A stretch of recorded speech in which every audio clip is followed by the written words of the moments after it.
Good morning. David Williamson, 83 Geneva Drive, Oviedo.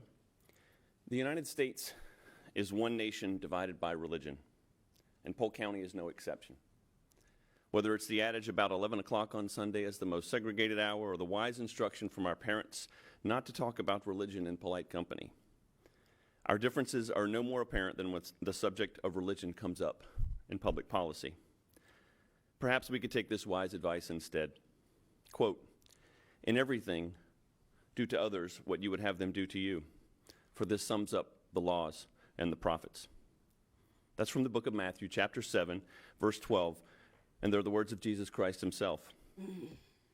We should make people feel welcome here, because that's how we'd like to be treated.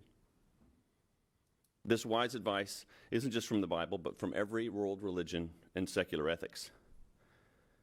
Knowing full well that we come from various backgrounds and faith perspectives, why would the first thing this body does, a public entity here to serve all the people and not just the ones who think the same or believe the same as you or the majority, why would we dare begin our work with religion, particularly when Jesus himself instructed us not to? But you might say he wasn't talking about prayer. You'd be right. He did that 5 minutes earlier in the Sermon on the Mount when he said, quote, "When you pray, do not be like the hypocrites, for they love to pray standing in the synagogues and on the street corners to be seen by others. When you pray, go into your room, close the door, and pray." Perhaps the unreliability of the volunteer invocators should be seen as a sign that this divisive, unnecessary, unbiblical practice should stop. A moment of silence would allow everyone to prepare themselves spiritually for the day's work together, however they choose.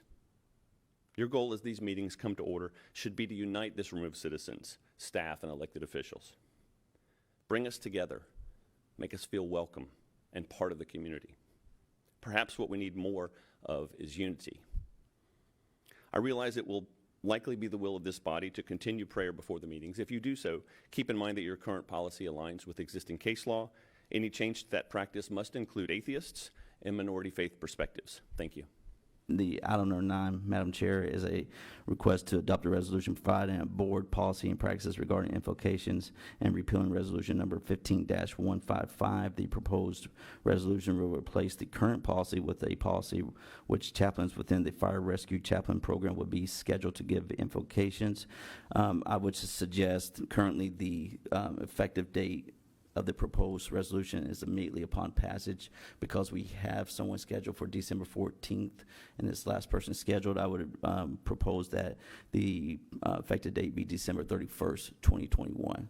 With that change, I would recommend for approval.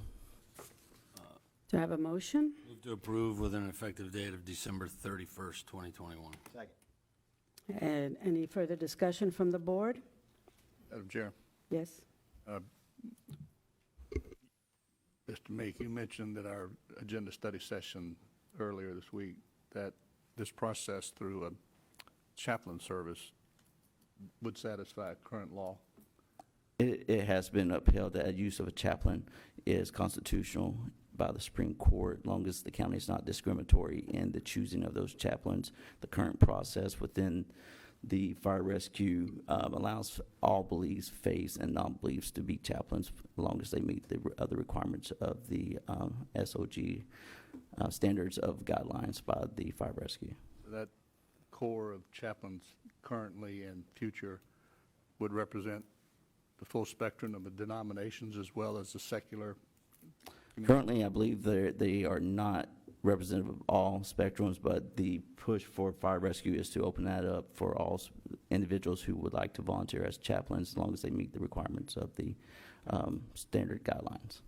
Thank you. Anything else? Okay. All in favor? Aye. Aye. Opposed?